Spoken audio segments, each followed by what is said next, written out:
Hola, ¿cómo estás? Buenas tardes. Las 2 de la tarde, un minuto, estamos reemplazando a Pepe Gil Vidal en este TN Internacional con muchas novedades como esta reunión del presidente de Estados Unidos, Donald Trump, con el líder norcoreano. Después de las amenazas públicas que se hicieron, ¿no?, sobre el botón rojo, sobre las armas nucleares, sobre a quién le funcionaba mejor el botón rojo, el propio Trump está dispuesto a una negociación con el líder norcoreano. Y atención, porque hubo críticas a esta reunión de Trump y de Corea del Norte. Fundamentalmente las críticas vinieron, ¿saben de quién?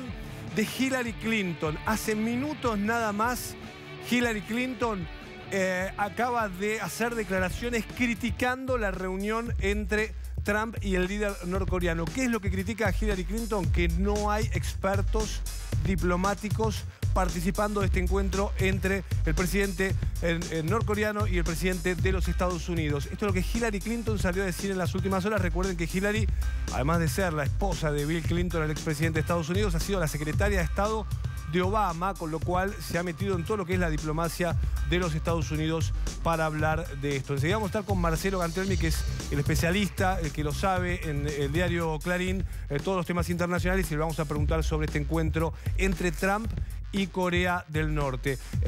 Trump, que va a estar viajando a Latinoamérica en los próximos días, sí va a estar en Colombia, va a estar en Perú, haciendo una mirada hacia lo que es el mundo latinoamericano, así que va a tener encuentros con el presidente peruano, con el presidente colombiano. Enseguida Mariana Cócaro nos va a estar hablando también de este tema. Pero quiero saludar a Alejandro Cao de Venus, que es el vocero de Corea del Norte, a quien le agradecemos que nos atienda unos minutos. Buenas tardes, Franco Mercuriari lo saluda. Hola. Hola, buenas tardes.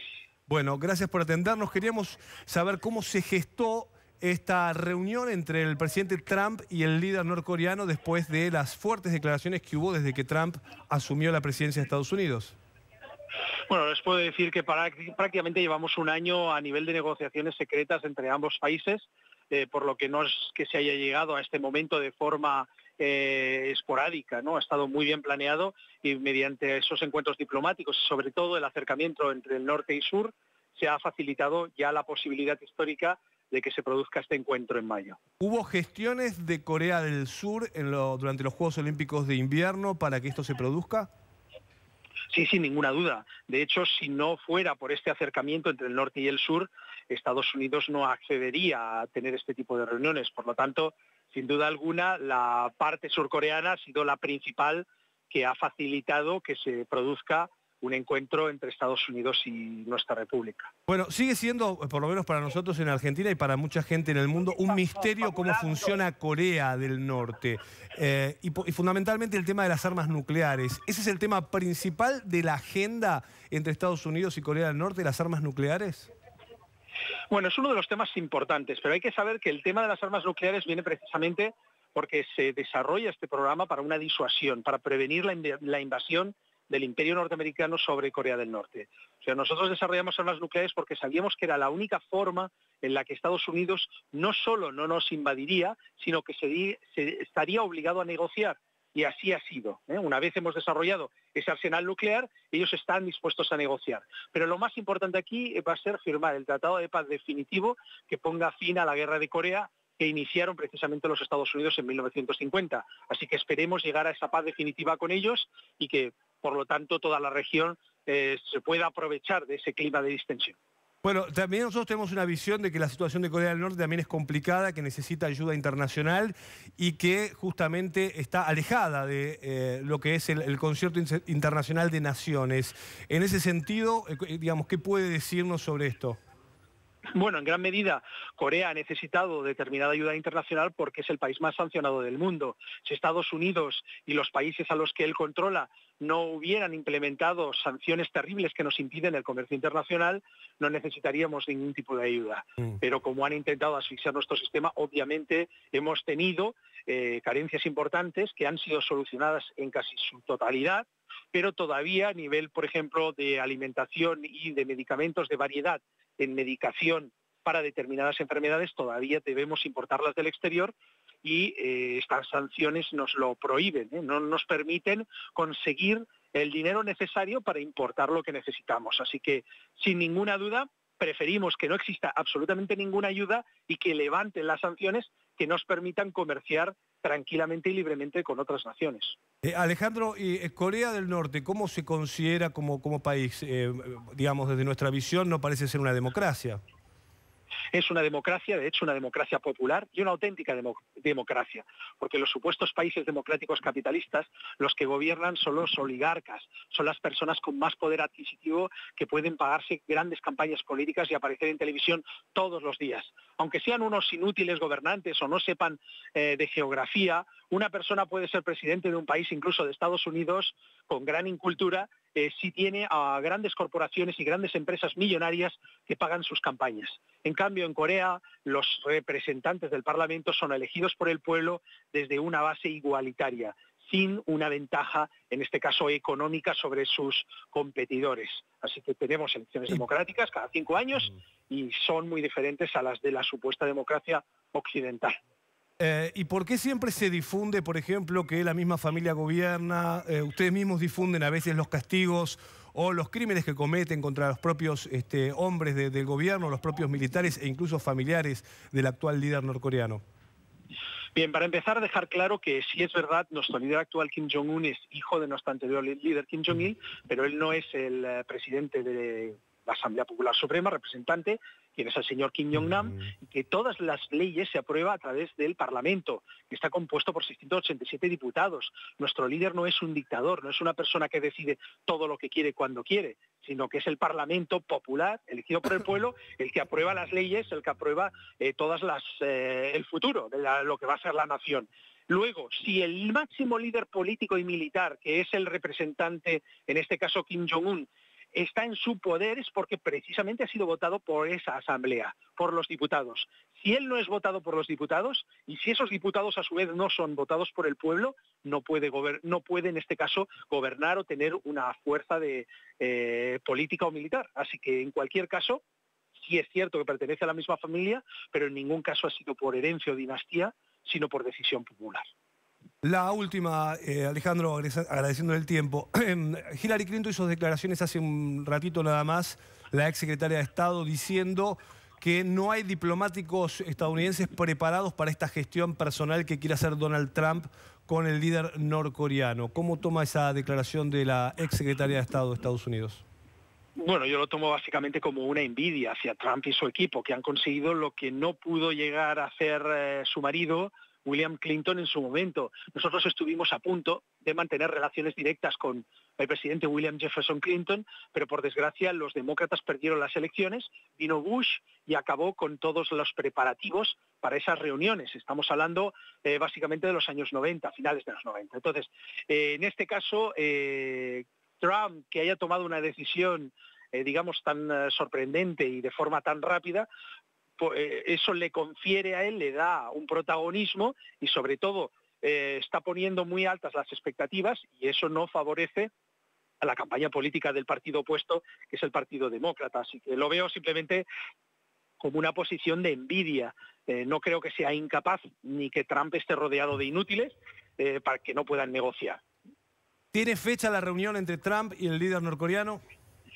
No está fijada, se está hablando en mayo, pero todavía está en los primeros preparativos.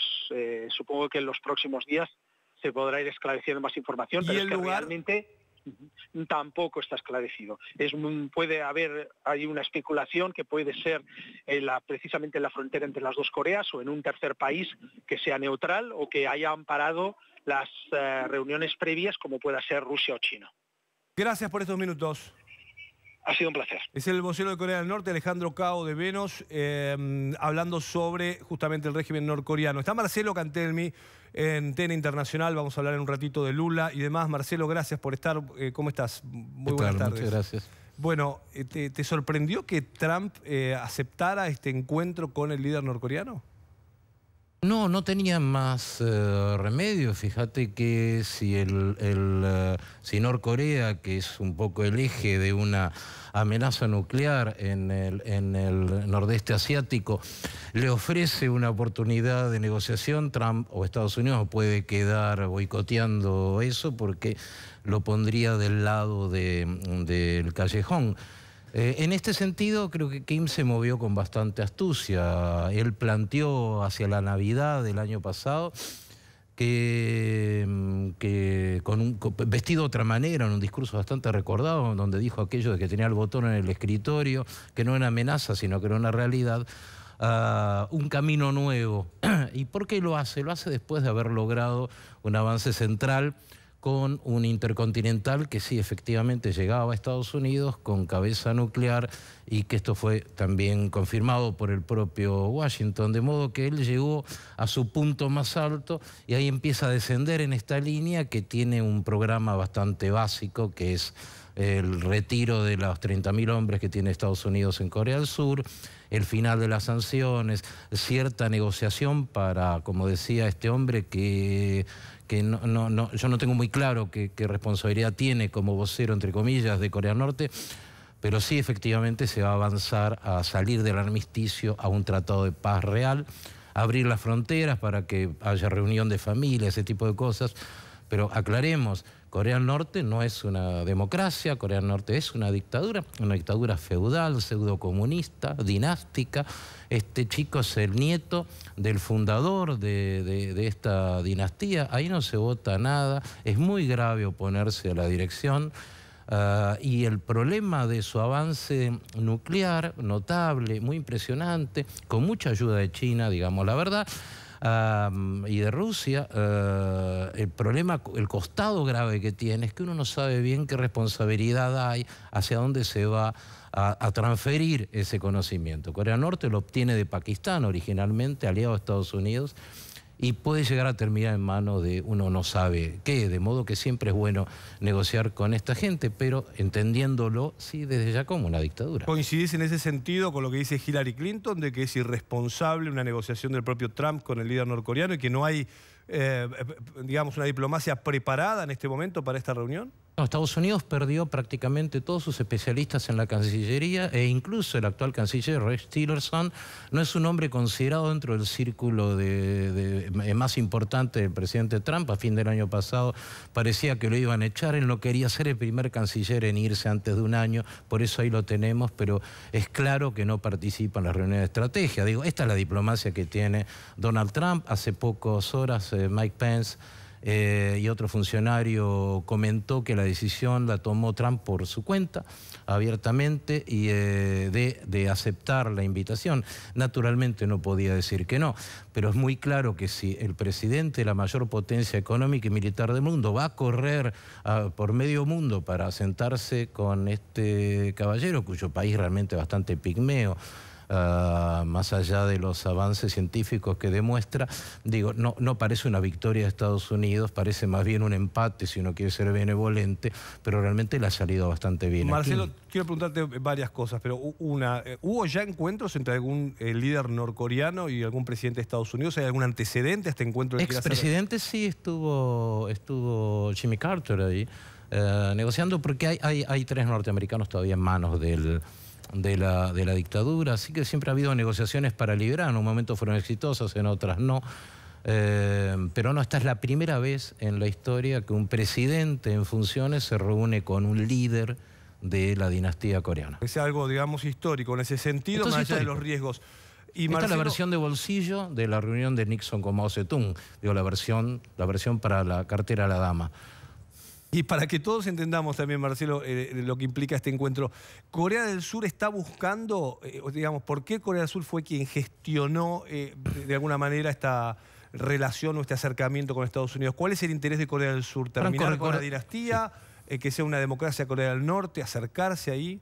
Vos recordarás que el año pasado se destituyó a la presidenta Park de Corea del Sur, que era una señora muy rígida, muy anticomunista, muy contraria al acercamiento con Corea del Norte. El actual presidente Moon viene de una línea de un expresidente que murió, Roh, que era pro negociaciones y muy soportado, muy sostenido por la juventud, Roh, como lo es el actual presidente Moon. Es un socialdemócrata contra una liberal muy estricta que fue la destituida, y cuando él llega en campaña a las elecciones dice que va a hacer esto, que quiere buscar un acuerdo con los primos del norte.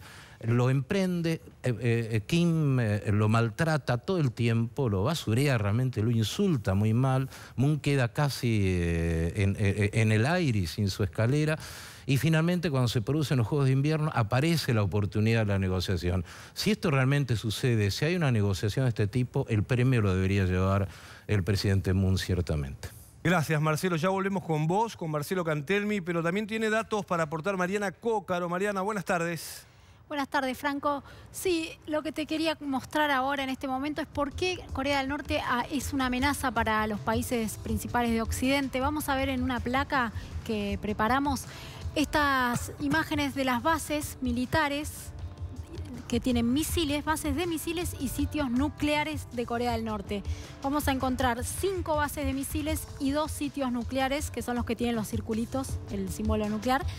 Y bueno, Kim Jong-un, que es con quien se reuniría Donald Trump, ya hizo 4 ensayos nucleares desde el 12 de febrero de 2013 a el 3 de septiembre de 2017, que fue además la explosión con el ensayo más potente. Y acá tenemos también, en esta otra placa, los misiles y ensayos nucleares de Corea del Norte desde 2016. O sea, solo en 2 años hizo todas estas pruebas de misiles y ensayos nucleares, ¿no? Tenemos que hizo 2 ensayos nucleares y también hizo 17 lanzamientos exitosos de misil y 4 pruebas de misil fallidas. Esta es la información que tenemos que saber antes del encuentro de Kim Jong-un con Donald Trump. Gracias, Mariana. Allí están los datos sobre los ensayos nucleares de Corea del Norte. Bien, después vamos a seguir y contar en Tele Internacional algunos viajes de Donald Trump a América Latina. Pero justamente tenemos que hablar de Brasil y de la posibilidad de que Lula termine preso antes de fin de mes.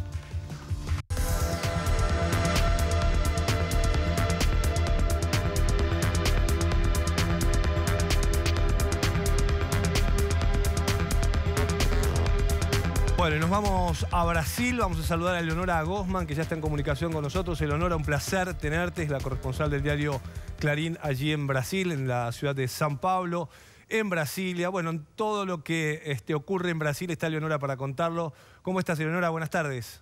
Hola, ¿cómo estás, Franco? ¿Cómo andan todos por ahí? Bueno, un placer escucharte. Contanos cuál es la situación al día de hoy, a esta hora, sobre Lula y la chance de que termine en la cárcel antes de fin de mes. Mira, justamente yo estuve ayer, como periodista, obviamente, en una reunión del Partido de los Trabajadores, al que iba a ir Lula y por alguna razón no fue. En esta reunión habló Gleisi Hoffmann, que en la imagen aparece ahí al lado de Lula justamente, que es la presidenta del partido, además de ser senadora. Ella dijo con una claridad y con un tono de pesimismo inocultable, que realmente están esperando la prisión de Lula. Inclusive hubo una entrevista que le hicieron a Sepúlveda Pertence, que fue presidente de la Corte Suprema de Brasil durante el primer gobierno de Fernando Henrique Cardoso, y él, justamente, que ahora es defensor de Lula, dijo que ellos están preparados para esa eventualidad. Ahora, bien, todo parecería armado en esa dirección. Sí, creo que venimos hablando de Lula presidente o Lula preso desde hace, no sé, 1 año y medio, 2 años prácticamente. Y este año hay elecciones, llegó el año, ¿no? En Brasil finalmente, donde se va a dar esta situación de un Lula presidente o un Lula en la cárcel. ¿Esto es así? Digamos, ya se da por sentado que Lula puede terminar en la cárcel y no ser candidato en esta elección. Mira, que puede terminar preso es una realidad. Yo todavía tengo expectativas de que esto no se concrete por lo que esto significa políticamente y porque hubo un tratamiento desigual, te diría, para los diferentes casos. En el caso de Lula es un caso muy especial, fue presidente de Brasil en 2 mandatos y hoy él se propone un tercer mandato, por decirlo así, en el cual tiene una clarísima prevalencia sobre cualquier otro candidato del espectro de candidatos a presidenciales de Brasil. El único, digamos, que se vería beneficiado, por decirlo de alguna manera, si él no puede presentarse a la elección, sería Jair Bolsonaro, que es un diputado de la más extrema derecha, prejuicioso, racista, antiabortista, bueno, todo lo peor que te puedas imaginar. Ese podría llegar eventualmente a ser el presidente de Brasil. Creo que ellos están buscando eso, otros candidatos están buscando eso, porque eso les permitiría competir contra un hombre de extrema derecha, lo que les permitiría a su vez decir, bueno, no hay alternativa, o ese loco o nosotros. Este es un poco el esquema de todo el resto de los candidatos posibles, digamos, presidenciales. Ahora, nadie tiene la decisión de voto que tiene Lula. Llega al 35% en la primera vuelta y gana a todos los candidatos en una segunda vuelta. Esto al día de hoy. Si Lula va preso, no necesariamente no puede ser candidato. Es más, la idea de él es continuar como candidato dentro de la prisión. Esto también fue aclarado ayer, porque no es la justicia la que determina, no es la justicia del Tribunal de Porto Alegre, que es el que debe decidir la prisión, el que va a determinar que Lula sea o no sea candidato. Es la justicia electoral la que inhibe o habilita a Lula a ser candidato. Y esto corre por un carril separado. Es otro tribunal, es un tribunal supremo, digamos, sería la Corte Suprema Electoral la que debe decidir. Pero, Leonora, suena a delirio tener un candidato a presidente en la cárcel. Mira, suena a delirio a la cárcel, por empezar. Y te voy a decir por qué, Franco. En primer lugar, fíjate vos lo que acaba de pasar ayer. Ayer acaba de pasar que la Corte Suprema, la misma que no quiere darle todavía no se sabe si se la va a dar o no, pero no quiere darle el habeas corpus a Lula, esa Corte Suprema decidió archivar un caso que también empezó a ser investigado el año pasado y que tiene que ver con el senador José Serra. Lo archivó. ¿Cuál era el caso? El señor Joel Batista denunció que José Serra había recibido 10 millones de dólares, de los cuales 4 eran, eran por izquierda, el resto eran oficiales. Entonces archivó esa investigación. No hay un trato igual. Batista, ¿sí? Perdóname, era el dueño de la empresa. El dueño de JBS, que era el frigorífico. Digamos, eso también está provocando, a nivel, te diría, de la población, está provocando cierta decepción. Tanto es así que el prestigio que tenía el juez Moro se está derrumbando. Cayó más de 10 puntos en solo 2 meses. Esto te indica que empieza a haber como un cierto rechazo por esta desigualdad en el trato. Ahora, ¿por qué Lula sería candidato desde la cárcel? Hay una explicación. ¿Por qué ellos lo mantienen como candidato? Porque no mantenerlo como candidato sería reconocer que él es culpable, y eso el PT no lo va a reconocer porque no lo reconoce el propio Lula. Obviamente es el partido creado por Lula, es la cara más visible y además es la cara más popular del PT. Por favor, esto no hay duda alguna, ¿no? Otro dato interesante que salió de ayer, y esto te lo doy si querés casi como un anticipo, es que estuvo en esa reunión el ex canciller Celso Amorín. De Celso Amorín, que es un prestigioso, fue muy prestigioso, que luego de ser canciller fue también ministro de Defensa, parece que se va a presentar por el PT como candidato a gobernador. Pero todavía no está claro si es como candidato a gobernador de Río de Janeiro o es como eventual reemplazo de Lula. Esto no está evidentemente muy claro todavía, pero era muy notable ayer el peso que le dieron al ex canciller Celso Amorín. Leonora, una pregunta más.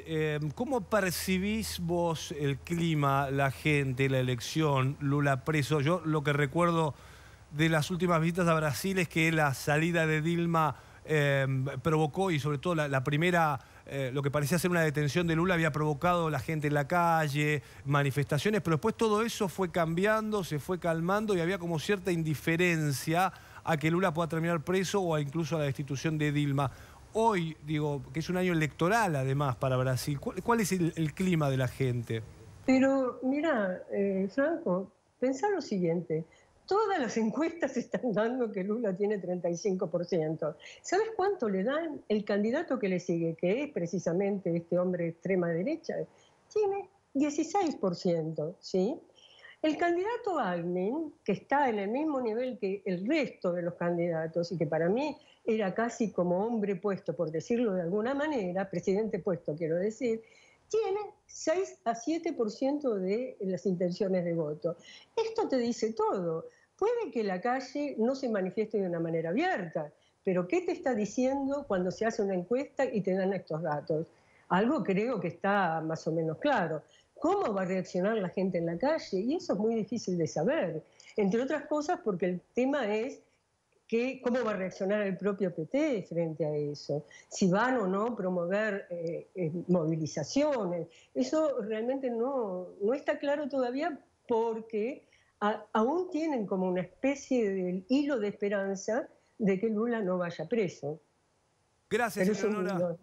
Gracias por estos minutos. No, al contrario. Eleonora Gozman, en Brasil, la corresponsal de Clarín allí con la mirada sobre lo que puede pasar en este mes de marzo con Lula da Silva. Bueno, Marcelo, ahí escuchábamos un poco el panorama desde Brasil y a mí lo que más me llama la atención es que estamos hablando de Brasil, ¿no? No de un país chiquitito, de un país... La segunda economía de las Américas después de Estados Unidos, sí, efectivamente, muy importante. ¿No? ¿Esto nos puede impactar en la Argentina? ¿Nos puede golpear esta inestabilidad? No somos Brasil dependientes, el 20% del comercio, un poco más, 20,1% del comercio nuestro está ahí. Brasil es muy importante para Argentina. Pero acá se comete un error frecuente que es analizar a Brasil como analizábamos el gobierno anterior de Cristina Kirchner en Argentina. Hay diferencias que son centrales y que marcan el análisis. Lula es un socialdemócrata que a mí en 2 reportajes me dijo que nunca fue de izquierda, por ejemplo. Digo, tenía estos comentarios, que tuvo un ministro de Economía liberal y un presidente del Banco Central también, que es el actual ministro de Hacienda de Michel Temer, y que le propuso a Dilma Rousseff hacer un ajuste muy importante cuando ella gana agónicamente la reelección, y efectivamente se llevan a Joaquín Levy, que era el asesor del otro partido y muy monetarista el hombre, para tratar de resolver el desastre que ve en el país. Muchas veces se habló del pragmatismo de Lula presidente. Sí, absolutamente. Él en el primer mandato logra una gran concentración del ingreso. Nunca ha ganado la banca tanto como él. Digo, yo además tengo una gran discusión sobre esta facilidad con que hablamos de izquierda y derecha. A mí no me consta que eso sea izquierda, pero para mí es una socialdemocracia típica, que es una desviación o una variante del capitalismo. Incluso el Estado benefactor es una creación del capitalismo, del socialismo. Y Lula yo lo metería en esa línea. Lo que pasa es que logra durante su gobierno generar un 30% más de gente en clase media, la clase C, y pasa del 50% de la clase media en el enorme país de Brasil, que ese es un dato que impactó muchísimo en el mundo. Por eso Barack Obama lo elogiaba por todos lados, y las bolsas europeas querían invertir en Brasil sí o sí, en un momento además de petróleo alto y de commodities altos. El tema de Brasil, que sí se parece al resto, es que se subieron al carro del tirón chino. Cuando se termina, vos fijate que Dilma asume con el 7% de crecimiento y llega a menos de 1 cuando termina el mandato. Un desastre. Se desploma, gana agónicamente la reelección, el país está planchado, en 2 años pierde la riqueza de 5, y Dilma no hizo lo que tenía que hacer, que era resolver esta contradicción económica. Por el contrario, usó el Banades y todos los créditos estatales para tratar de mantener la imagen de consumo. Ahí sí vemos un espejo con nuestra experiencia previa, y reventó, estalló. Y por eso la echan. A Dilma no la culparon de nada, no se la podía culpar de nada porque además no había un delito. La echan porque tenía un 9% de apoyo, y con un 9% de apoyo no hay como ajustar la economía, no embromemos. Bueno, pero llegó Temer y tampoco tenía mucho apoyo, y sin embargo él sí hizo el ajuste. Pero Temer no tiene futuro político. Temer es...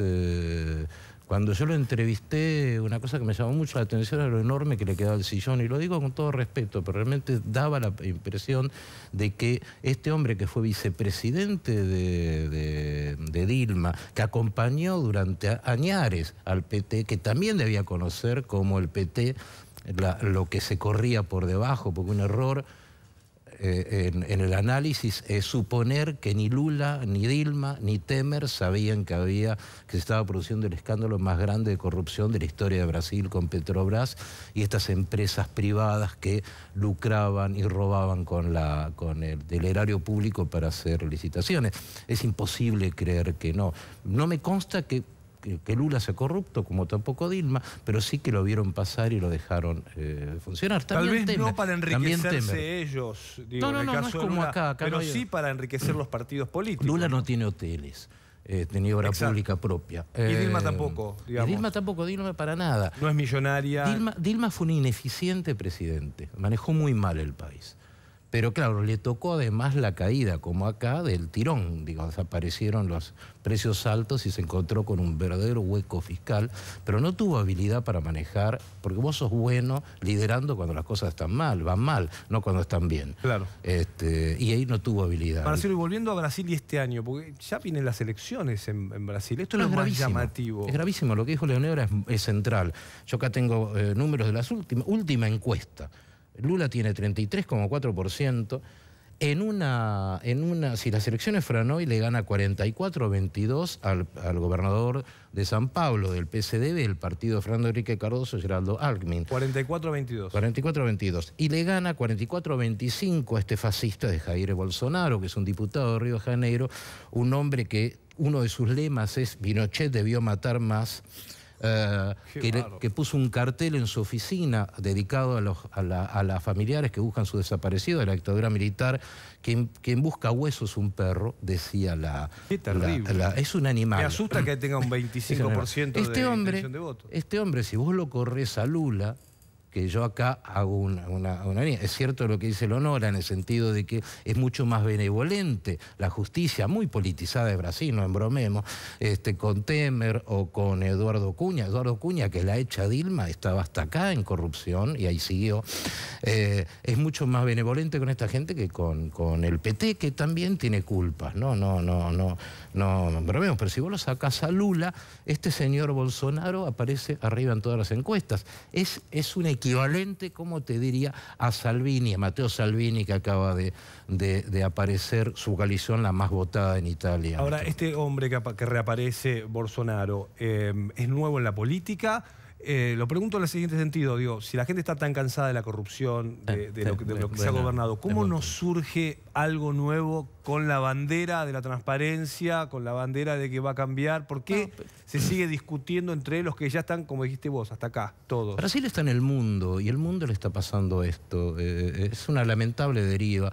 Pero frente al escepticismo y a la tristeza por la mala gestión, empiezan a surgir nacionalistas fanáticos casi por todos lados. Mirá lo que es Europa. Ahora vamos a hablar de Italia, por ejemplo. Alternativa por Alemania, en el sur, en Múnich, que son neofascistas, y es el primer partido de la Segunda Guerra Mundial que llega al Parlamento siendo neofascista o siendo neonazis. Matteo Salvini, realmente un impresentable, que acaba de tener una gran victoria en las elecciones. Holanda, con la línea de Bilder, hay una xenofobia realmente atroz. El Brexit en Gran Bretaña, el señor Trump, que lo estamos viendo en Estados Unidos.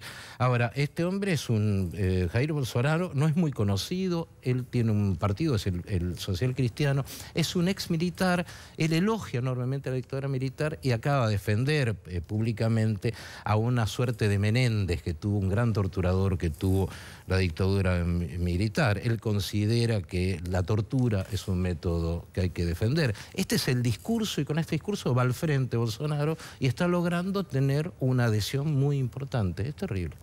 Marcelo, gracias por venir, como siempre, a TN Internacional. Es un placer además escucharte, tu análisis. Gracias, Marcelo. Gracias. Tenemos que cambiar de tema, así dejamos en este caso Brasil y nos vamos a mí.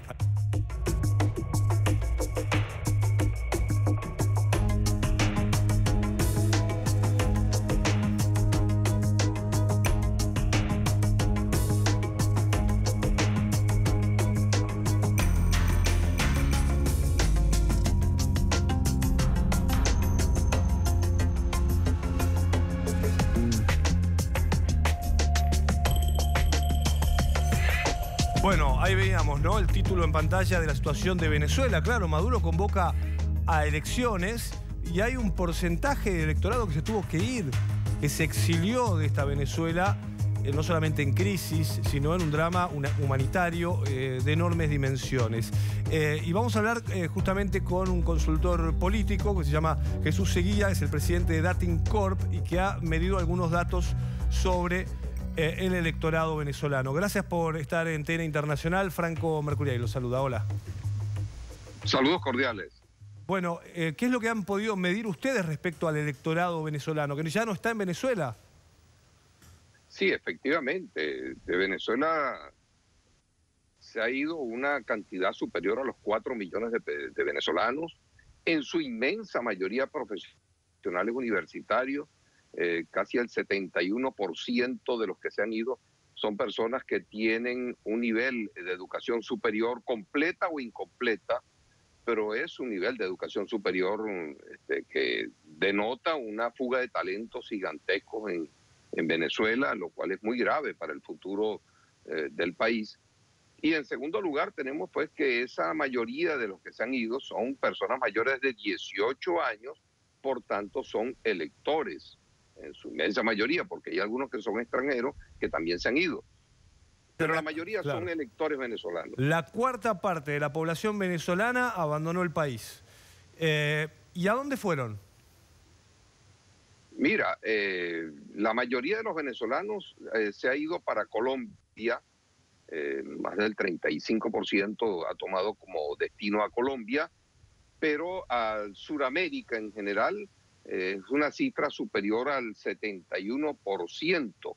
Esto es dramático porque, déjeme ver si tengo la cifra exacta, sí, el 70% se ha ido a Sudamérica, Colombia 36%, otros países de Sudamérica, entre ellos Argentina, 34%, Panamá, México y Centroamérica 14%, Islas del Caribe 3%, Estados Unidos y Canadá el 8%.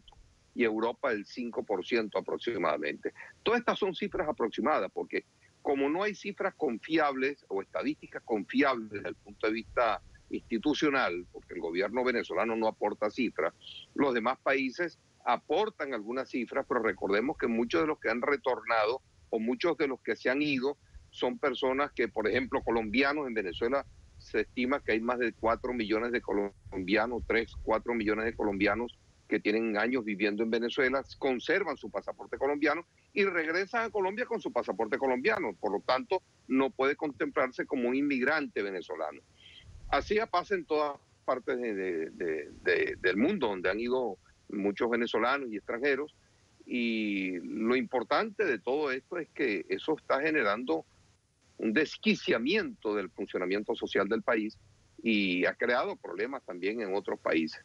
Por supuesto, ha habido muchos países latinoamericanos que han recibido a los venezolanos con los brazos abiertos, lo cual se agradece profundamente, y entre ellos Argentina, obvio, es un poco también la retribución de cómo se han comportado los venezolanos con todos los pueblos latinoamericanos en momentos difíciles.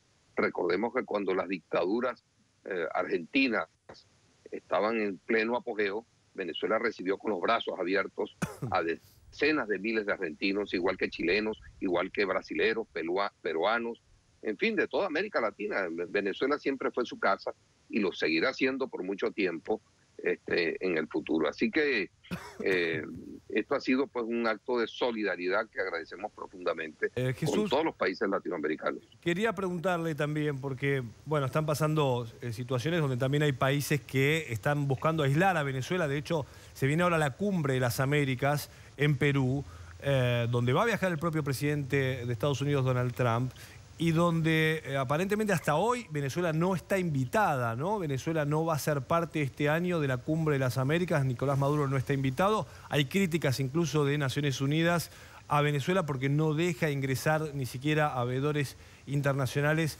para ver la situación puntual que viven los venezolanos. ¿Usted qué mirada tiene sobre esto? ¿Es mejor, digamos, que la presión internacional termine aislando a Maduro y a Venezuela, o está más de acuerdo con aquellos que creen que hay que invitar a Maduro, tenerlo en la mesa para exigirle democracia transparente?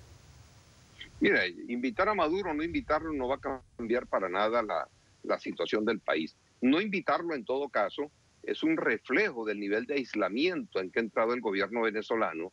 Cuando uno ve el mapa latinoamericano o el mapa de América completamente, encontrarás que Venezuela quedó aislada, solamente apoyada en Sudamérica por Bolivia en forma rotunda. Del resto tenemos Uruguay, que ha sido un país que se mantiene en este momento un poco neutral.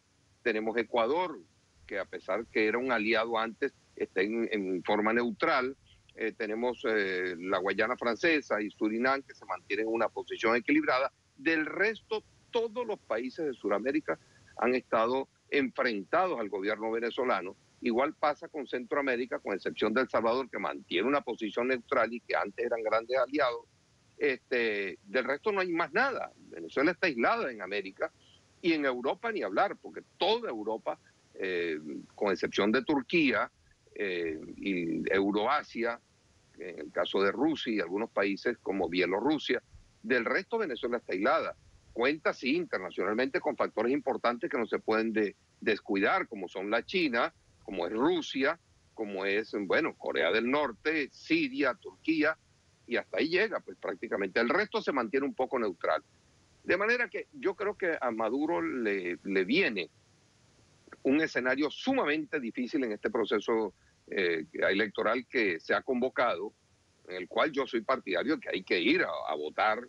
Los venezolanos no pueden descuidar ningún escenario, ninguno, que sirva para manifestarse, para expresar su voluntad y expresar su decisión.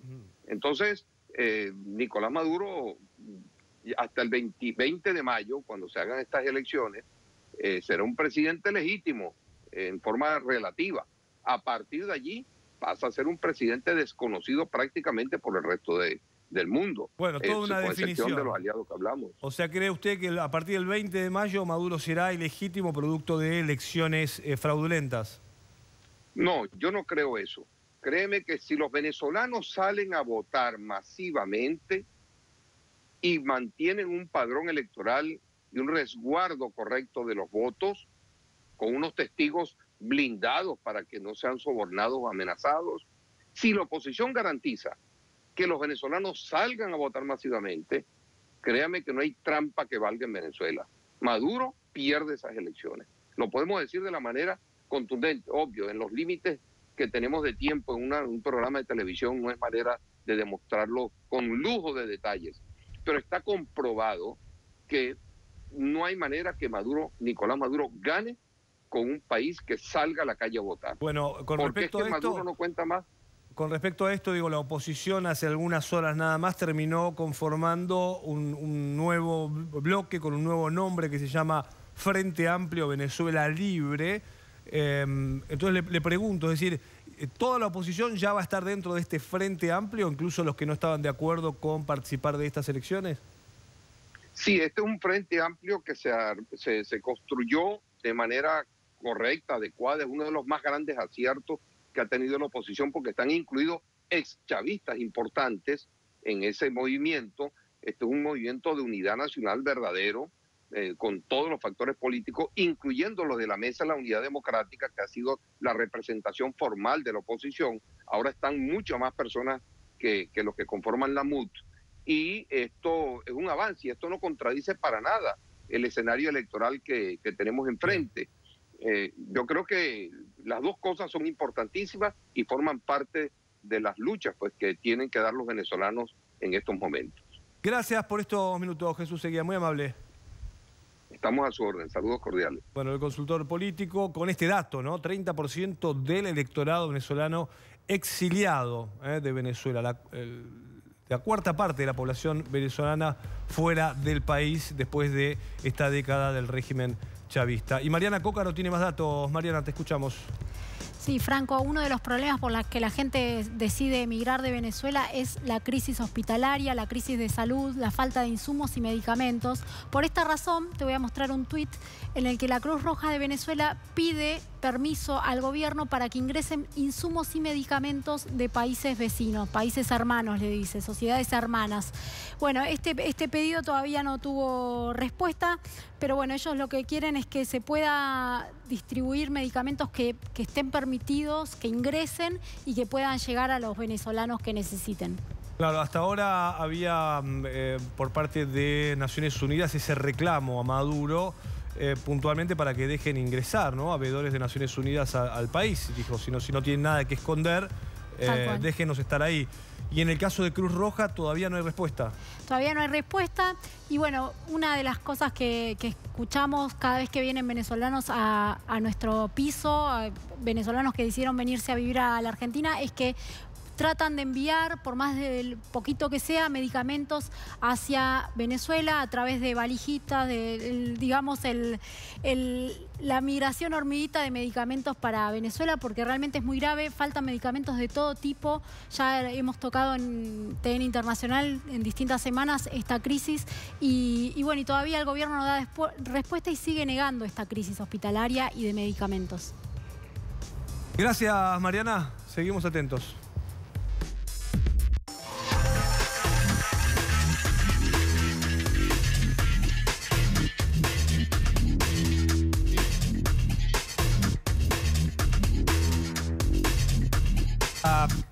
Casi una semana de las elecciones en Italia. ¿Cómo se rearma, ¿no?, Italia? ¿Cómo fueron esos resultados?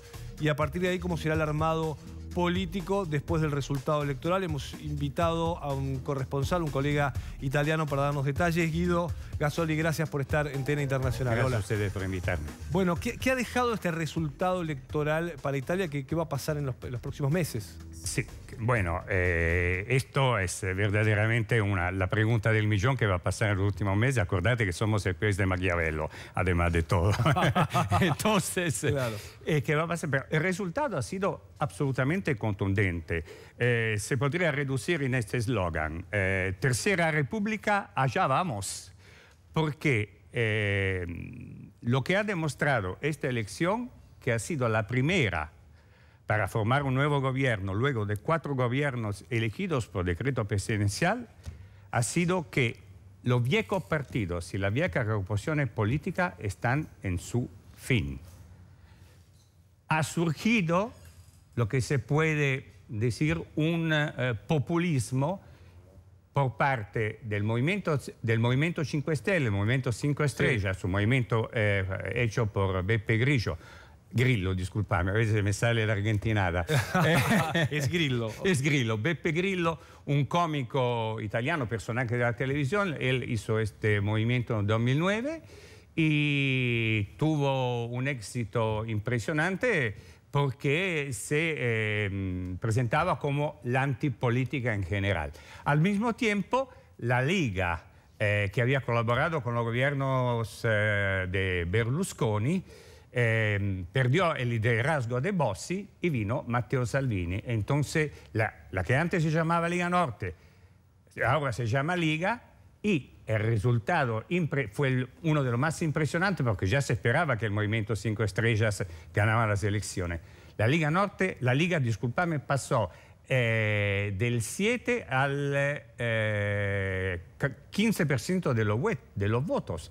O sea, una cosa verdaderamente increíble, y va a tener el liderazgo de la agrupación del centro derecha. Todos pensaban que Berlusconi iba a ser el nuevo, obviamente entre comillas, líder, e invece actualmente, y políticamente y por el resultado de las elecciones, el líder es Salvini. Entonces, ¿cómo se forma gobierno, digamos, a partir de esta elección en Italia?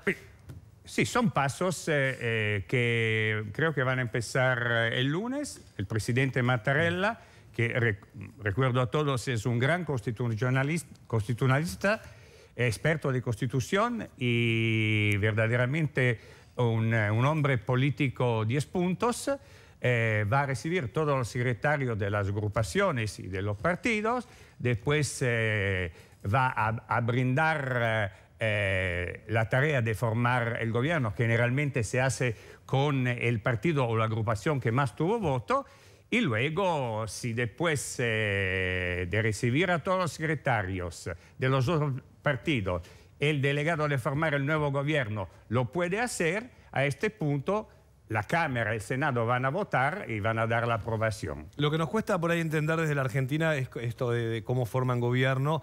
Es decir, más allá de que el Movimiento 5 Estrellas es el que ha ganado, ¿no? El que ha sacado más votos, pero no lo suficientes en este caso como para contundentemente formar gobierno. Tiene que negociar con los otros partidos. Sí, te vuelvo a repetir, somos el país de Maquiavelo. Claro. Entonces, nosotros las agrupaciones son líquidas, si se puede decir una palabra.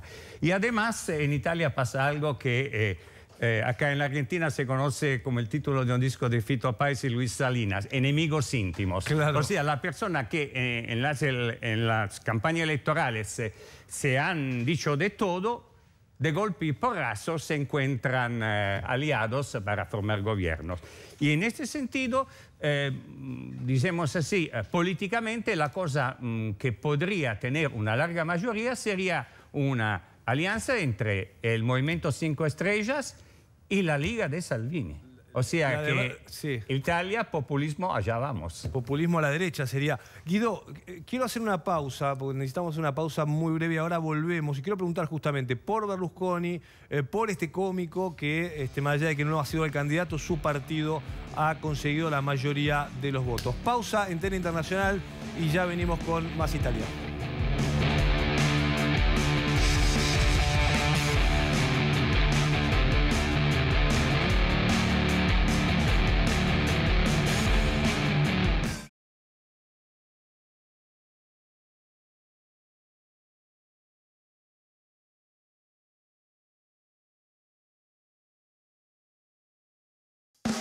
Bueno, interesante seguir conversando con Guido Gasoli, que es corresponsal italiano aquí en la Argentina, sobre lo que deja el mapa político de Italia. Y recién me decías en la tanda que realmente está complicada Italia en sí, no solamente con el resultado electoral, sino con la situación política económica de Italia. Sí, me sorprende que acá en la Argentina se sepa muy poco. Digamos así, que en la Unión Europea ya pasó la recesión, ¿ok? Pero los números de los Producto Interno Bruto de cada país son positivos, pero el italiano es el menos positivo de todos.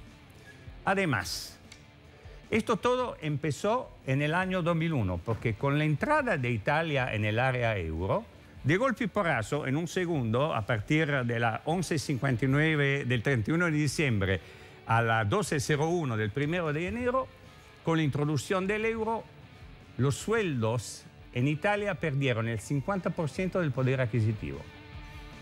Y ahí empezó la vaca.